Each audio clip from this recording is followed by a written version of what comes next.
आदाब नाजरीन, मैं Mohammad Ajmal Ali Khan, News One Live TV में आपका इस्तकबाल है। नाजरीन, ये चेहरा हम आपको बता रहे हैं माधवी लता है, जो बीजेपी की साबिका में एमपी इलेक्शन के लिए हैदराबाद से कॉन्टेस्ट करी थी और ये तीरों कमान के लिए मशहूर जानी जाती है। उन्होंने कुछ तीर कमान छोड़े थे जिसकी वजह से उन्हें एक ब्रांड माना जा रहा है और इस वक्त हैदराबाद के अंदर एक बीजेपी का एक चेहरा बन चुकी है। ने यहाँ के पुराने शहर के कोई भी मसाइल हो, ये सवाल उठाती हैं बराबर और आवाम के अंदर नजर आती है। जहां पर बीजेपी की गोशामहल एमएलए राजा सिंह इस्तीफा दे दिया था और बीजेपी उसे कबूल करते हुए उन्हें बीजेपी से बाहर का रास्ता दिखा दी है, तो वहीं पर अब बीजेपी के लिए गोशामहल में कोई चेहरा नहीं है, बल्कि हैदराबाद के अंदर ऐसा कोई चेहरा बीजेपी के पास नहीं है जो अवाम के दरमियान में काबिल कबूल या समझा जाए। क्योंकि जो चेहरे बीजेपी के जो कदीम चेहरे थे वो पूरे एमपीज बन गए हैं, तो कोई गवर्नर्स बन गए हैं जिसके अंदर सीनियरिटी के हिसाब से वो चेहरे हैदराबाद से दूर जा चुके हैं, तेलंगाना की सियासत से दूर जा चुके हैं। लेकिन अब जो मौजूदा जो चेहरे हैं वो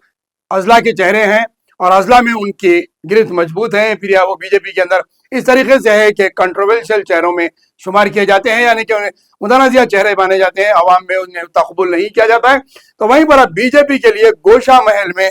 माधवी लता एक चेहरा खुलकर आ रही है और बीजेपी की तरफ से ज़मीनी इंतखाबात होते हैं तो माधवी लता बीजेपी की उम्मीदवार बन सकती है और शहर के अंदर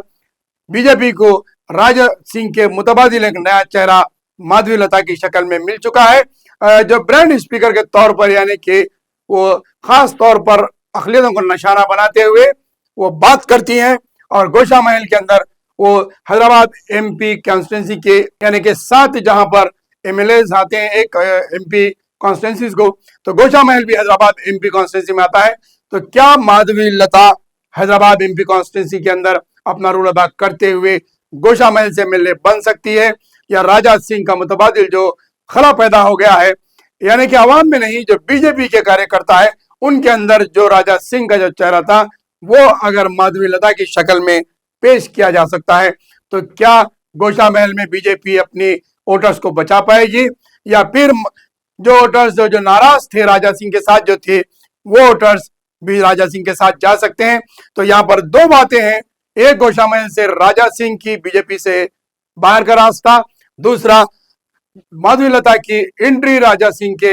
हल्के में हो सकती है। तो वहीं पर राजा सिंह कौन से ब्रांड से अपनी चारा दोबारा शनाख्त हैदराबाद में बनाएंगे, चंद चेहरे सामने है, जैसा राजा सिंह ने शिवाजी के नाम से जो सियासत चल रही है और वो बार बार महाराष्ट्र का दौरा कर रहे हैं और शिवाजी के जुलूस निकाल रहे हैं, शिवाजी के स्टैचू शहर में लगा रहे हैं। तो ये बात नजर आ रही है, इशारा मिल रहा है कि राजा सिंह शिवाजी ब्रांड को लेकर नई पार्टी बना सकते हैं या फिर हैदराबाद में वो एक चेहरा बन सकते हैं। क्या राजा सिंह हैदराबाद में महाराष्ट्र का राज ठाकरे बनने की तैयारी कर रहे हैं? ये चीजें सामने आई हैं। हमारे चैनल के जरिए से हम गोशामहल पर आपको बताना चाह रहे थे कि माधवी लता बीजेपी का चेहरा बन सकते हैं, तो वहीं पर राजा सिंह तेलंगाना के अंदर महाराष्ट्र का राज ठाकरे बनने की तैयारी कर रहे हैं।